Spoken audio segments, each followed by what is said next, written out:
Hello दोस्तों, मेरा नाम है विशाल और स्वागत है आपका हमारे चैनल पर। हिंदू धर्म में मुख्य रूप से 33 प्रकार के देवी देवताओं का जिक्र मिलता है। प्रत्येक देवी देवताओं का अपना एक स्वभाव और चरित्र है। इसी प्रकार देवराज इंद्र का भी अपना एक स्वभाव और चरित्र है। उन्हें स्वर्ग के राजा के रूप में भी जाना जाता है। अत्यधिक तप करने से या 100 धर्मयोग निर्विघ्न रूप से पूर्ण करने पर इंद्र की पदवी प्राप्त होती है। तप या यज्ञ के दौरान यज्ञ या तप की मर्यादा भंग हो जाती है तो सिरे से यज्ञ या तप करना पड़ता है। सफल होने पर ही इंद्र की पदवी प्राप्त होती है।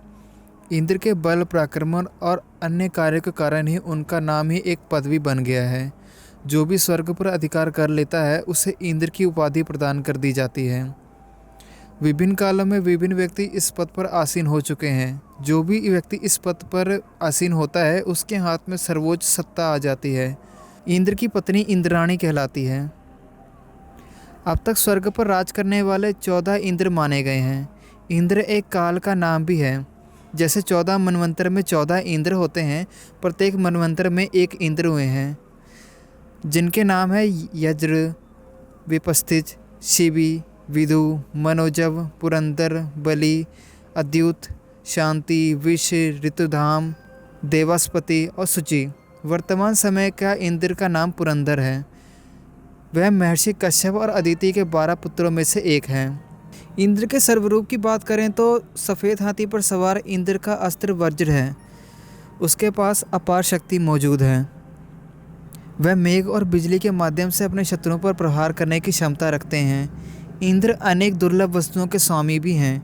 इनमें मंदार, पारिजात, कल्पवृक्ष और हरिचंदन जैसे दिव्य वृक्ष शामिल हैं।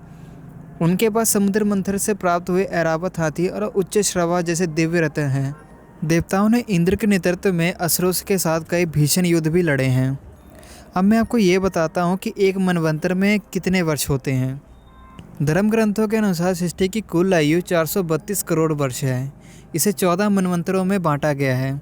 वर्तमान में 7वें मनवंतर अर्थात वैवस्वत मनु का काल चल रहा है, यानी अर्थात 7वां मनवंतर चल रहा है। इससे पूर्व 6 मनवंतर हो चुके हैं, जैसे कि स्वयंभव, स्वारोचिष, ओतमी, तामस, रैवत, चाक्षुष बीत चुके हैं। एक मनवंतर में 71 चतुर्युगी होते हैं और एक चतुर्युगी में 4 युग होते हैं। 4 युग यानी कि सतयुग, त्रेता युग, द्वापर युग और कलयुग। चारों युगों की जो आयु है उसमें सतयुग की आयु 17,28,000 वर्ष, त्रेता युग की 12,96,000, द्वापर युग की 8,64,000 और एक कलयुग की 4,32,000 वर्ष है। इसी प्रकार एक चतुर्युग की कुल आयु जो होती है वह है 43,20,000 वर्ष। अर्थात एक मनवंतर में 30,67,20,000 वर्ष होते हैं। क्योंकि अब तक 6 मनवंतर बीत चुके हैं, इसलिए 6 मनवंतरों की जो कुल आयु है 184,03,20,000 वर्ष। हर मनवंतर में एक अलग मनु होता है, उसी के नाम पर उस मनवंतर का नाम पड़ता है। ब्रह्मा द्वारा सर्जित हर मनु विश्व और सभी प्राणियों की उत्पत्ति करता है। मनु की मृत्यु के बाद ब्रह्मा फिर से एक नए मनु की रचना करते हैं। तो ये थी दोस्तों हमारी आज की वीडियो। आपको ये वीडियो कैसी लगी हमें कमेंट बॉक्स में ज़रूर बताइए। Thanks for watching.